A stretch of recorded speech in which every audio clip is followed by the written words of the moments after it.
অসমৰ বিভিন্ন মহাবিদ্যালয়ত প্ৰয়োজনীয় 58 গৰাকী সহকাৰী অভিযন্তাৰ পদ আজি আমি পূৰণ কৰিব বিচাৰিছোঁ। সম্পূৰ্ণ স্বচ্ছতাৰে এই প্ৰক্ৰিয়া সামৰণি পৰাৰ পিছত আজি আমি কেইগৰাকীমান অধ্যাপক অধ্যাপিকাক নিযুক্তি পত্ৰ হাতত তুলি দিছোঁ আৰু খন্তেক সময়ৰ পিছতে আন সকলেও নিযুক্তি পত্ৰ লাভ কৰিব। বিভিন্ন বিদ্যালয়ত অতিৰিক্ত শিক্ষক হিচাপে 4,529 গৰাকী শিক্ষক শিক্ষয়িত্ৰীয়ে তেওঁলোকৰ যিটো শিক্ষা বা শিক্ষকৰ দায়িত্ব তাক পালন কৰি আহিছিল।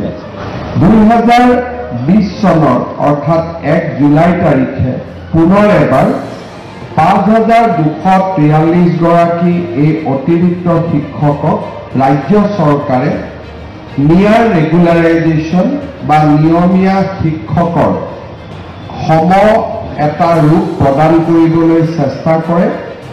আমি চাকৰিৰ কাৰ্যকাল 60 বছৰলৈ বৃদ্ধি কৰোঁ আৰু তেওঁলোকক নিয়মীয়া শিক্ষকৰ বেতন দিবৰ বাবেও আমি সিদ্ধান্ত গ্ৰহণ কৰোঁ। ঠিক সেইধৰণে সেই সময়ত মাদ্ৰাছা শিক্ষানুষ্ঠানসমূহতো এই ধৰণে চুক্তিমূলকভাৱে শিক্ষক নিযুক্তি কৰা হৈছিল আৰু তেওঁলোককো আমি চৰকাৰৰ সিদ্ধান্ত অনুসৰি সাধাৰণ বিদ্যালয়ৰ শিক্ষক শিক্ষয়িত্ৰীৰ পদলৈ অতিৰিক্ত শিক্ষক হিচাপে আমি তেওঁলোককো এই ধৰণৰ সা সুবিধাসমূহ আমি বৃদ্ধি কৰোঁ। আজি 2008 চনত আৰম্ভ হোৱা এটা ডাঙৰ বা এটা নিযুক্তি প্ৰক্ৰিয়া আজি আমি তাক এটা লজিকেল কনক্লুজন বা তাক আমি সম্পূৰ্ণ ধৰণে ইয়াৰ যিবিলাক হিষ্ট্ৰী আছিলে লিগেচি আছিলে তাক সমাপন কৰি আজি আমি আটাইকে নিয়মীয়া শিক্ষকৰ নিযুক্তি দিবলৈ ইয়াত সমবেত হৈছোঁ। আজি আমি যদিও এটা সময়ত আমাৰ নিযুক্তিৰ সময়ত আমি দেখা পাইছিলোঁ যে 2008 চনত এই নিযুক্তিৰ সংখ্যা বা এই নিযুক্তি পোৱা শিক্ষকৰ সংখ্যা প্ৰায় 5,000তকৈ অধিক আছিল, কিন্তু বিভিন্ন চৰকাৰী আমি চাকৰি বুলিয়ে কওঁ বা বিভিন্ন সা সুবিধাৰ পোৱাৰ পৰিপ্ৰেক্ষিতত কিছু শিক্ষকে এই কামৰ পৰা আঁতৰি গৈছিল আৰু আজি আমি যিখিনি অৱশিষ্ট সেই শিক্ষকৰ 4,529 গৰাকী শিক্ষকক আমি নিয়মীয়াকৰণ কৰিবলৈ আগবাঢ়িছোঁ। অৱশ্যে 150 গৰাকী শিক্ষকে তেওঁলোকে আগৰ দৰে অতিৰিক্ত শিক্ষক হৈ থকাৰ বাবে অপশ্যন দিয়াৰ পৰিপ্ৰেক্ষিতত তেওঁলোকে আগৰ দৰে নিশ্চিত সা সুবিধাৰ মাজেৰে চুক্তিবদ্ধ শিক্ষক বা অতিৰিক্ত শিক্ষক হিচাপে কাম কৰি গৈ থাকিব।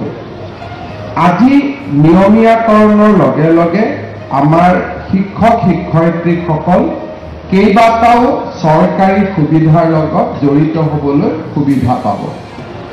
আমি সকলোৱে জানো যে আমাৰ চৰকাৰৰ 2005 চনৰ পিছত নিযুক্ত চৰকাৰী শিক্ষক শিক্ষয়িত্ৰী বা কৰ্মচাৰীসকলক আমি নিউ পেনশ্যন স্কিম দিয়াৰ বাবে সিদ্ধান্ত গ্ৰহণ কৰিছিলোঁ। নিউ পেনশ্যন স্কিম আছিলে যে চৰকাৰ আৰু কৰ্মচাৰীজনৰ অংশীদাৰিত্ব। এতিয়া অহা 1 এপ্ৰিলৰ পৰা কাৰ্যকৰী হোৱাকৈ আমি NPS যিসকল চৰকাৰী কৰ্মচাৰী আছে তেওঁলোকক আমি UPS অৰ্থাৎ ইউনাইটেড পেনশ্যন স্কিমলৈ লৈ যাবলৈ সিদ্ধান্ত গ্ৰহণ কৰিছোঁ। ইয়াৰ ফলত দুটা ধাৰাৰ সৃষ্টি হ'ব। 10 বছৰতকৈ কম চাকৰি থকা সকলে এটা নিৰ্দিষ্ট পেনশ্যনৰ পুঁজি লাভ কৰিব আৰু যিসকলৰ আৰু এটা পিৰিয়ড চাকৰি তেওঁলোকে সমাপন কৰিব তেওঁলোকে সম্পূৰ্ণভাৱে চৰকাৰৰ পেঞ্চন টিএ ডিএ বা যাক আমি ডিয়াৰনেছ এলাউন্স বুলি কওঁ এই গোটেইবিলাক পেঞ্চনৰ লগত জড়িত হৈ পৰিব। মই ভাবোঁ যে আমাৰ অতিৰিক্ত শিক্ষকসকল যিসকল আছিল দুটা স্লেপত যাৰ 10 বছৰ চাকৰি আছে তেওঁলোকে এটা নিয়মত আৰু যাৰ 25 বছৰ চাকৰি আছে তেওঁলোকে এটা নিয়মত ইউপিএছৰ পৰা সুবিধা পাবলৈ সক্ষম হ'ব, যিটো অহা আমাৰ বিত্তীয় বৰ্ষৰ বাজেটত তাৰ প্ৰতিফলন ঘটিব। আৰু সেই বিষয়ে মই বহুত ডিটেইলছত ক'ব খোজা নাই, কিন্তু নিশ্চিতভাৱে যোৱা কালিলৈকে য'ত আমাৰ পেঞ্চনৰ একেবাৰে সুবিধা নাছিলে, এতিয়া আমি 10 বছৰ চাকৰি থকা সকলে চৰকাৰৰ পৰা এটা নিৰ্দিষ্ট পেঞ্চন লাভ কৰিবলৈ আমি সক্ষম হ'ম। দ্বিতীয়তে চিকিৎসাৰ ক্ষেত্ৰত মুখ্যমন্ত্ৰীৰ লোকসেৱা আৰোগ্য যোজনা, এই যোজনাৰ জৰিয়তে আমাৰ বেমাৰ আজাৰ হোৱাৰ লগে লগে আমি চৰকাৰৰ পৰা সম্পূৰ্ণ ট্ৰিটমেণ্টৰ বাবে প্ৰয়োজনীয় ধন লাভ কৰিব পাৰিম। আৰু আজি নিয়মীয়া হোৱা কৰ্মচাৰীসকলক মই অনুৰোধ কৰিম যে আমাৰ চাকৰিত যোগদান কৰাৰ পিছত প্ৰথম দৰমহা পোৱাৰ লগে লগে আমি যাতে নিজক মুখ্যমন্ত্ৰীৰ লোকসেৱা আৰোগ্য যোজনাৰ অধীনত আমি নিজকে যাতে অন্তৰ্ভুক্ত কৰি লওঁ। ইয়াৰ ফলত আমি ৰেগুলাৰ মেডিকেল ৰিইম্বাৰ্সমেণ্ট পাবলৈ সক্ষম হ'ম।